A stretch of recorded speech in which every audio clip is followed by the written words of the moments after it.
everyone, welcome to Biology for Knowledge channel.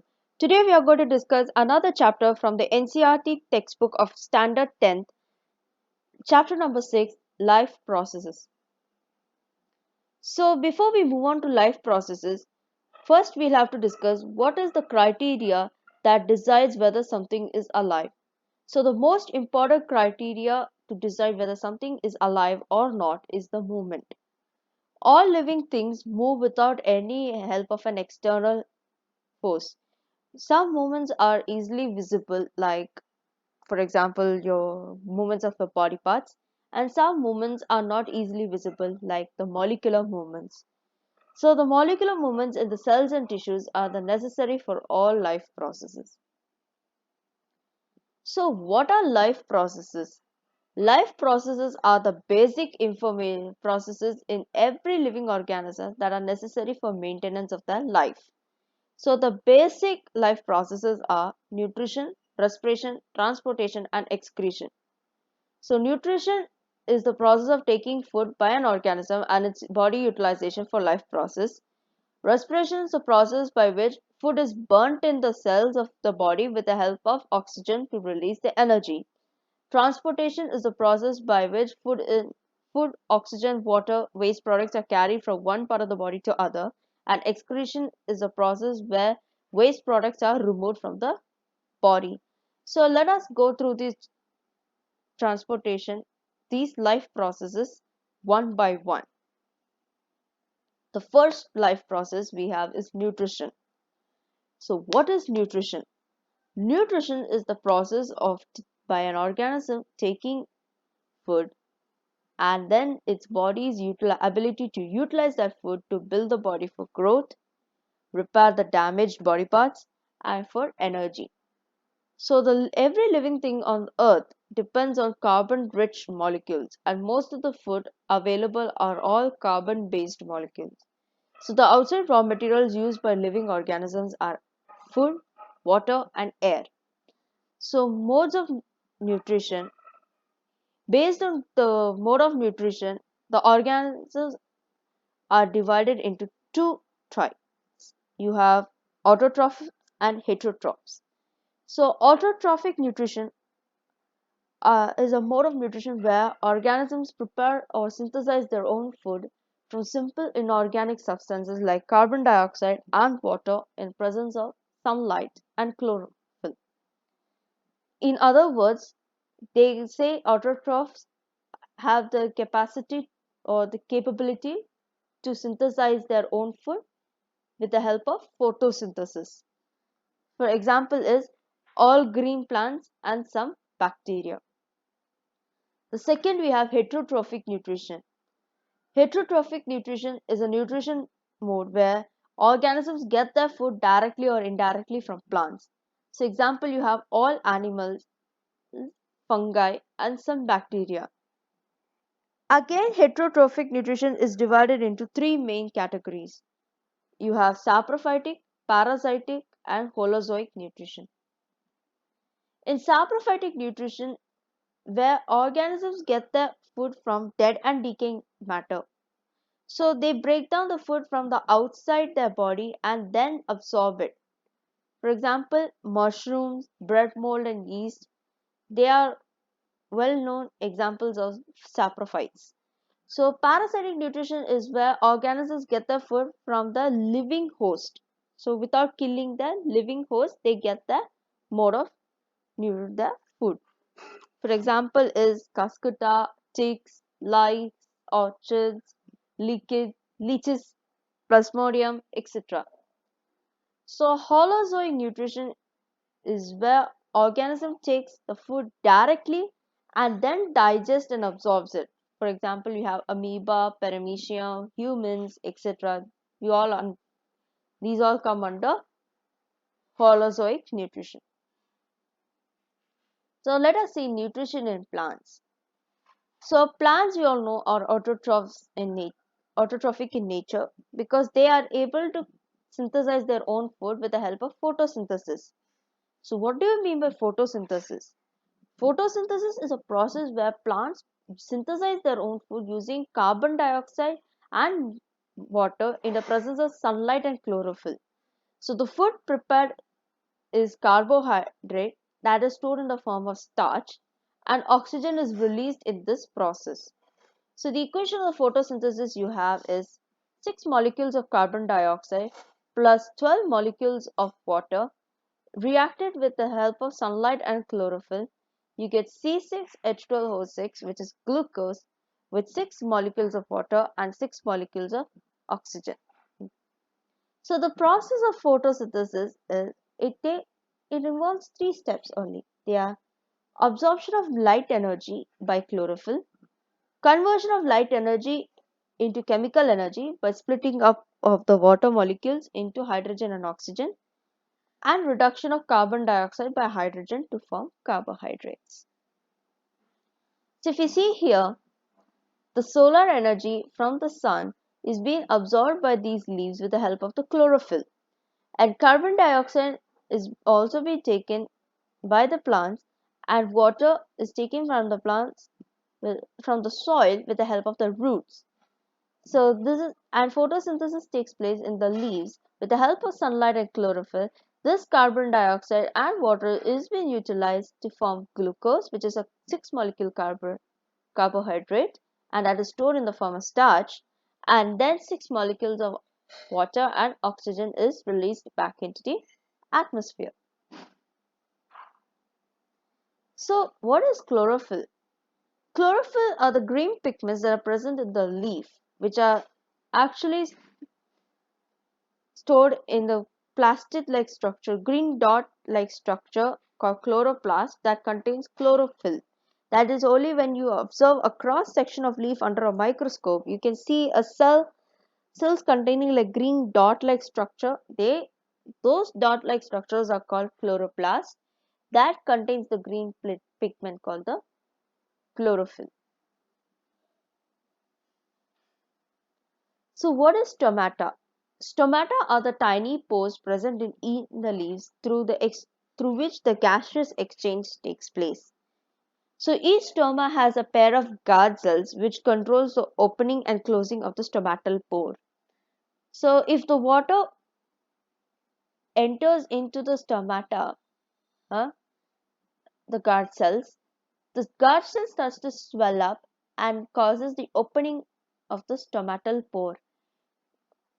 So through which the gaseous exchange takes place. And when the guard cells lose the water, they start to shrink and then hence closes the stomatal pore. So let us see the nutrition in amoeba. So amoeba is a unicellular organism that lives in the water. It takes in the food by forming finger-like projection called pseudopodia and forms a vacuole. So inside the food vacuole, the food is digested and absorbed. The undigested food is then sent out through the surface of the cell. So if you see here, this is the amoeba and here is the food particle. So this is where the process of ingestion takes place. Mind it, this is not egestion, it's ingestion. So you can see here, the food particle is surrounded by the finger-like projection. We call it as a pseudopodia or false V. So what it does, it surrounds the food particle and then engulfs it into the cell and forms a food vacuole here. Here in the food vacuole only that complete digestion and the assimilation takes place, and the undigested food is then later passed on to the cell surface and then it is ejected out from the amoeba through the process of egestion. This is egestion, not ingestion.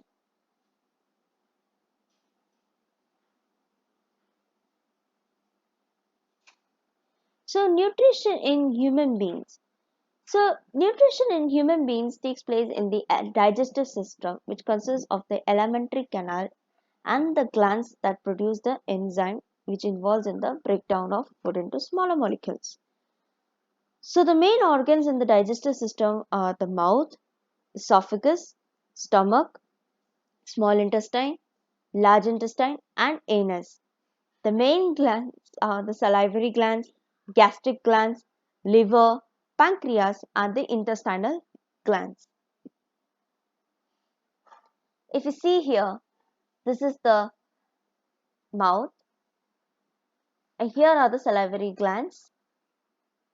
Here's the esophagus, that's the food pipe, the stomach, which has the gastric glands, the liver, which is also the main gland, and this is the duodenum.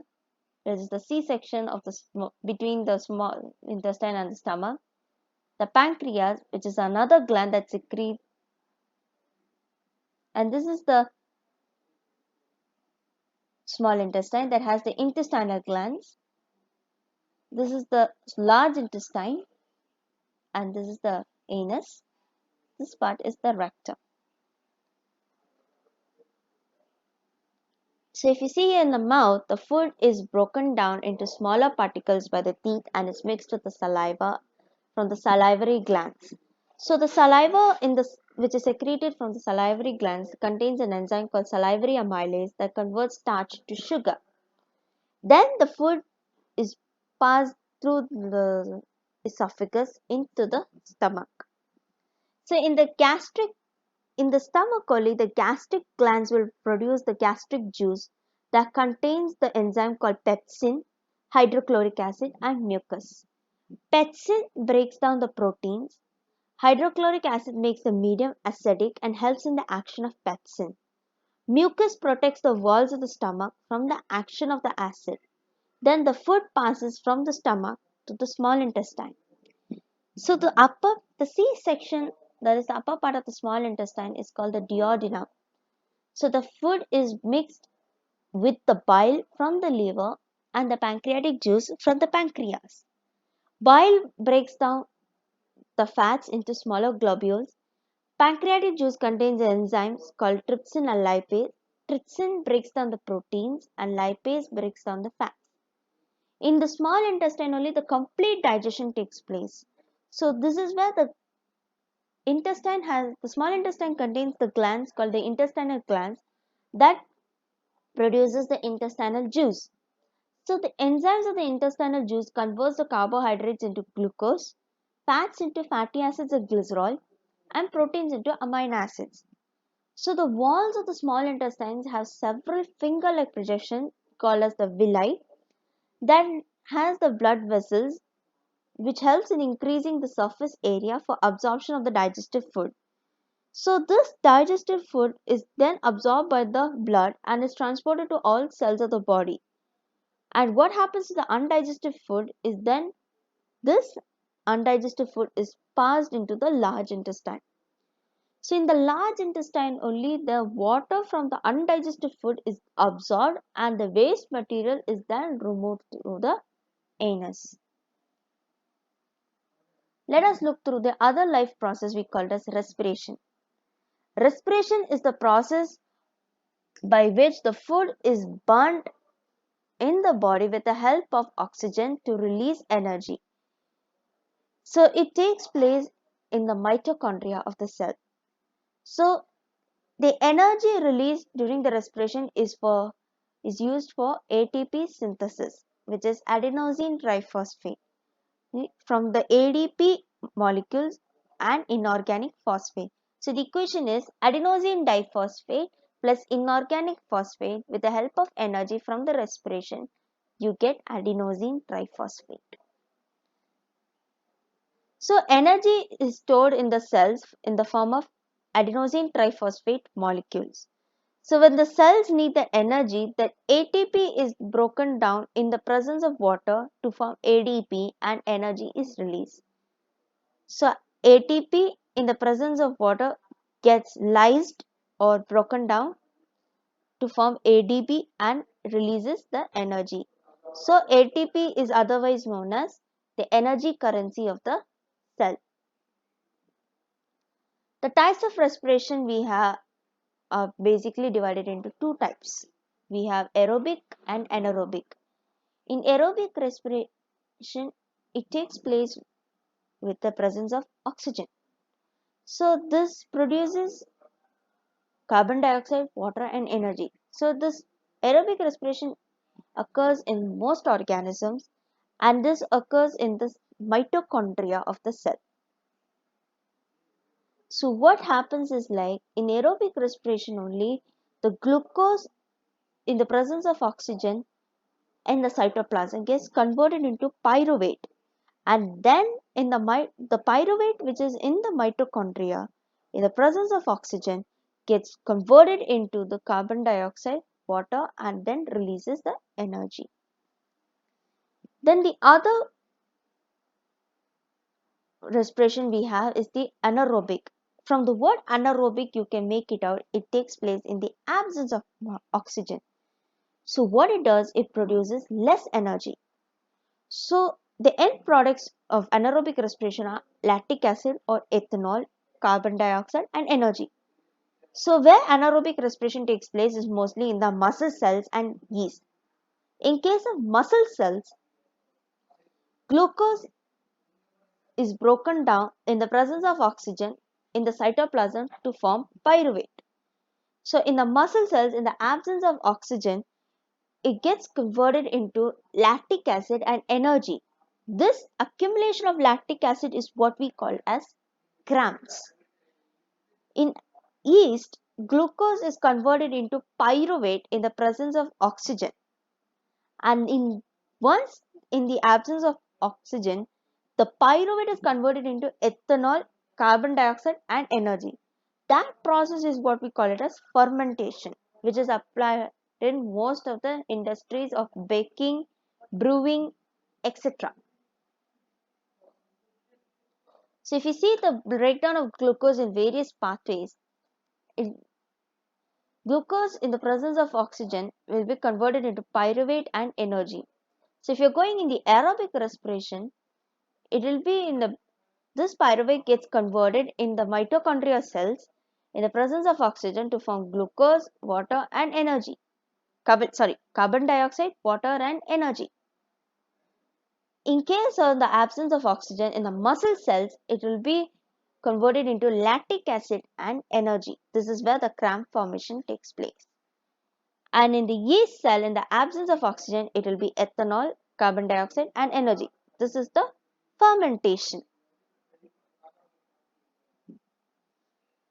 Now, respiration in human beings, the main organs of respiratory systems are nostrils, nasal cavity, pharynx, larynx, trachea, bronchi, bronchioles, lungs, and the diaphragm. So what happens is like air enters into the through the nostril into the nasal cavity. So the hairs in the nasal cavity will trap and along with the mucus traps the dust particles and other microorganisms in the from the air. So the purified air is then passes through the larynx, the larynx, trachea, the bronchi, and then enters into the lungs. So the trachea is surrounded by the rings of cartilage which prevents it from collapsing when there is no air in the trachea. So the bronchi is divided into smaller tubes called the bronchioles, and which then is bulged with sacs called tiny air sacs called the alveoli. So the alveoli is supplied with blood vessels called the capillaries, through which the exchange of gases takes place. So this alveoli's main function is to help increase the surface area for the gaseous exchange. So transportation, the other life process in human beings. Now let us see the transportation in human beings. The main transport system in human beings is the circulatory system, which consists of blood, arteries, veins, capillaries, and the heart. So blood, it transports food, oxygen, and waste products, which consists of plasma, red blood cells or RBC, white blood cells or WBC, and platelets. So plasma's main function is to transport food, water, and carbon dioxide, nitrogenous waste, etc. RBC transports oxygen, and WBC helps the body to fight against any harmful microbes and protects the body. So they are known as the warriors of our body, and platelets help in the clotting of blood and prevent any blood loss during injury. The three major blood vessels we have are arteries, veins, and capillaries. Arteries are the thick-walled blood vessels that do not have valves and carry the pure or oxygenated blood from the heart to all parts of the body.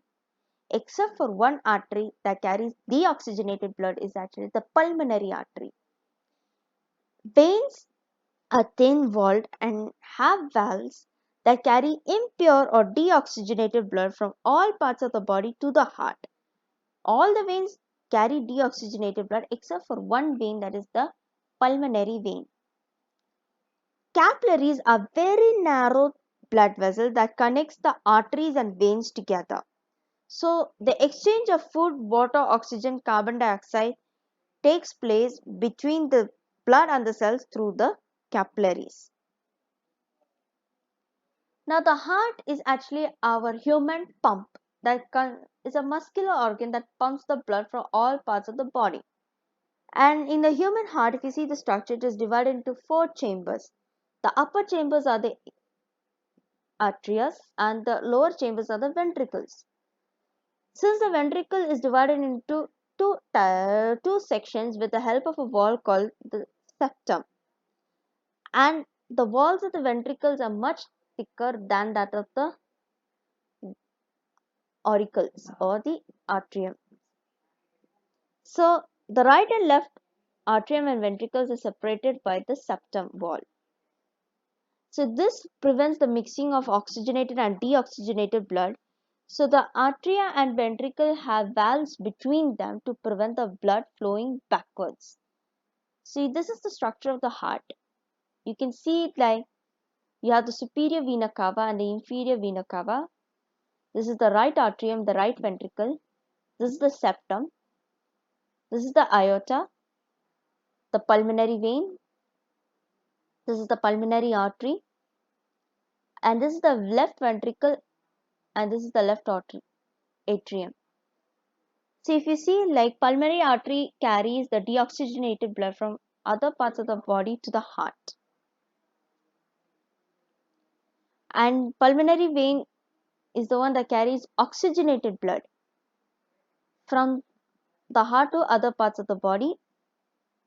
And aorta is also the one that carries oxygenated blood and is the largest artery of them all. So if you see here, the blood gets pumped from the right atrium from the other organs to the heart. It just enters through the right atrium through the superior vena cava or the inferior vena cava, and then it gets passed down to the right ventricle with the help of the tricuspid valve, and then this right ventricle pumps the blood with the help of another valve to the pulmonary artery, which will go to the lungs for the purification of the blood. So once the blood is being purified with the oxygen, it is being transported to the pulmonary vein that goes into the left atrium, and through this valve it passes through the left ventricle, and the left ventricle then passes this blood through the other valve, and then it goes through the aorta of the heart, and this aorta transports all the oxygenated blood to all the parts of the body. This is the working of the heart. You can see clearly that as I explained earlier.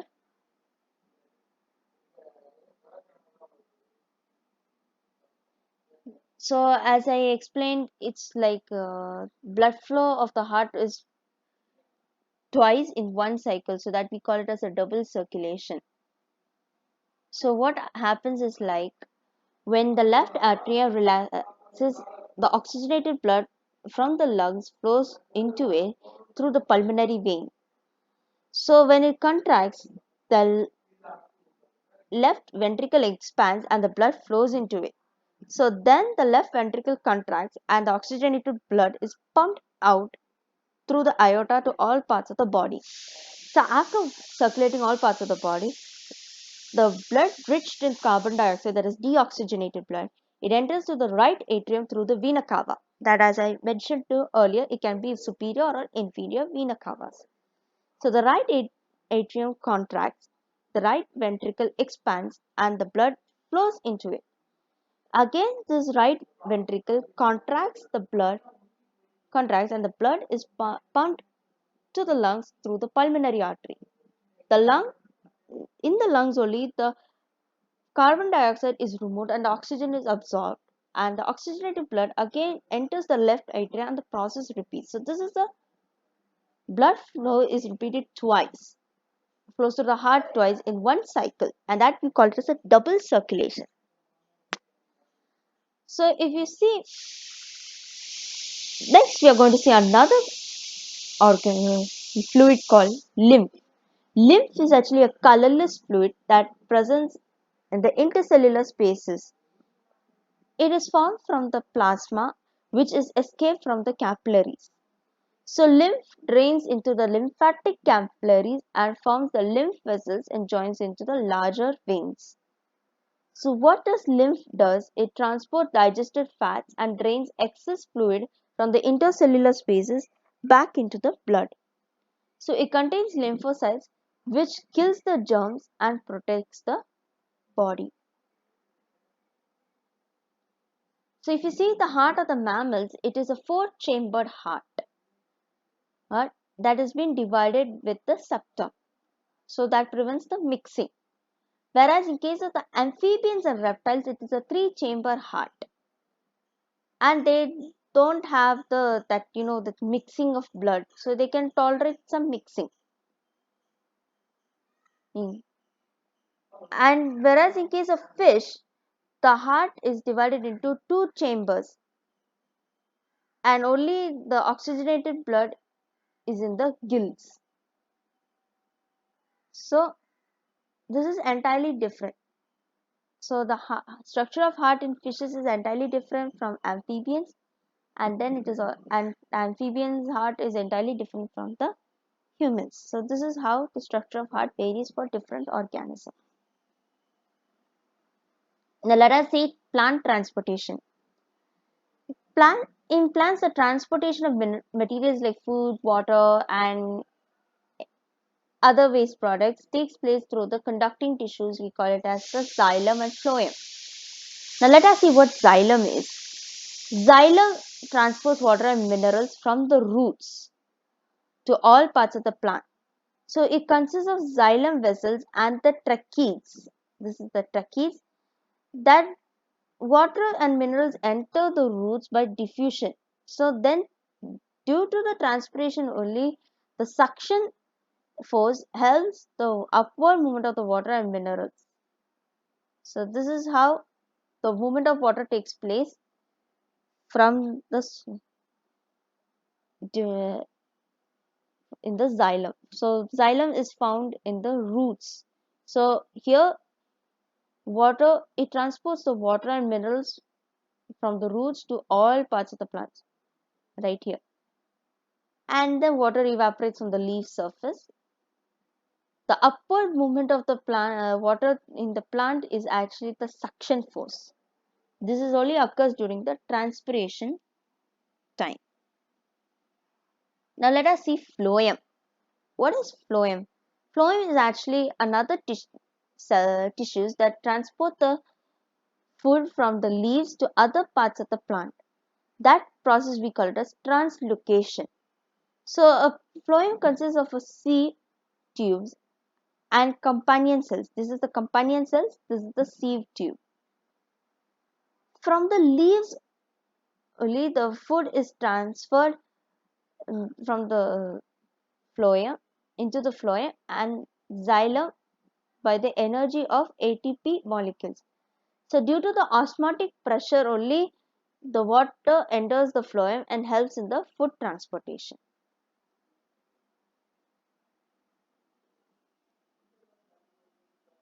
Now the last process we are seeing is the excretion. What is excretion? Excretion is the process where the waste products being removed from the body during the metabolic activities.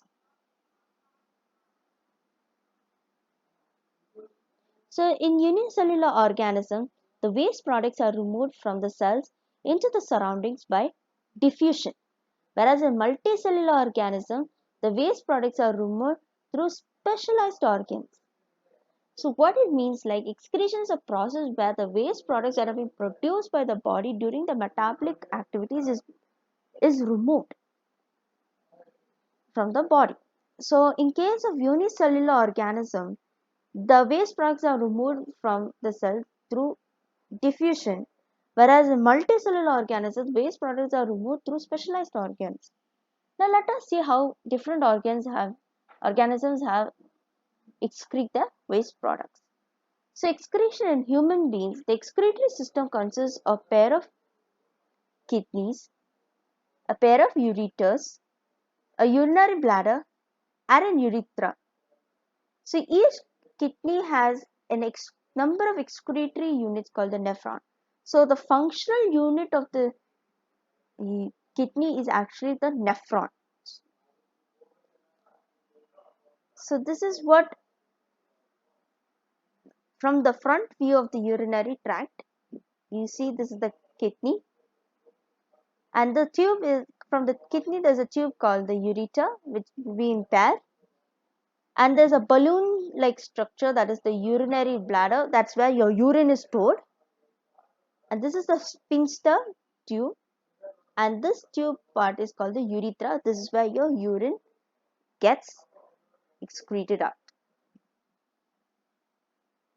This is the right kidney and this is the left kidney.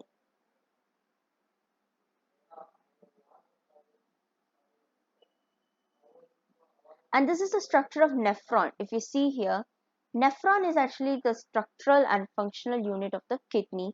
In the nephron, you have the Bowman's capsule, which is surrounded by the glomerulus, the arteriole from the renal artery, and this is the arteriole from the glomerulus, the proximal tube. This is the distal tube, and this is the loop of Henle with a network of capillaries, and this is the branch of renal vein.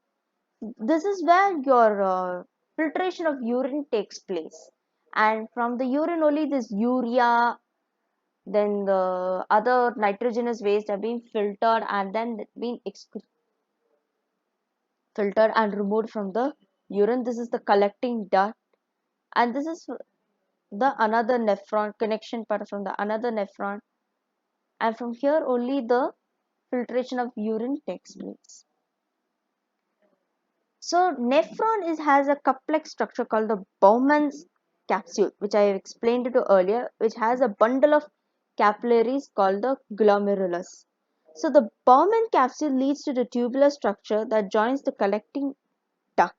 So the renal artery, what it does, it brings the nitrogenous waste like ammonia, urea, uric acid, that is urine, along with the excess water, salts, etc. into the nephron.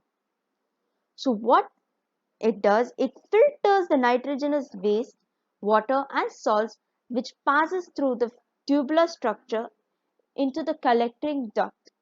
The waste is then passed through the ureters into the urinary bladder, and then it is sent out through the urethra as the urine. So the useful products like amino acids, glucose, salts, etc. are reabsorbed by the capillaries around the tubular structures and goes back to the renal vein. So this is an excretion in human beings. When you see in the plants, the gaseous waste products are being produced during the respiration and photosynthesis. So oxygen is removed. This occurs, the gaseous exchange takes place through the stomata actually. So excess water is removed through the stomata. That process we call it as the transpiration. So some of the waste products are stored in the leaves, are removed when the leaves dry or fall off. Some waste products are stored in the vacuoles. that we call as gums and resins that are stored in the old xylem cells. Some of the waste products are removed through the roots also. But these gums and resins are very much more useful to us for production of varnishes, polishes, etc. So that comes to the end of the video. Hope you enjoyed today's video. Don't forget to like the video, comment and share the video. In case of any doubts, you can comment them under the comment section below. And don't forget one more thing, subscribe to Biology for Knowledge channel and click on the bell notification for more video updates. Till then, this is Shweta from signing off.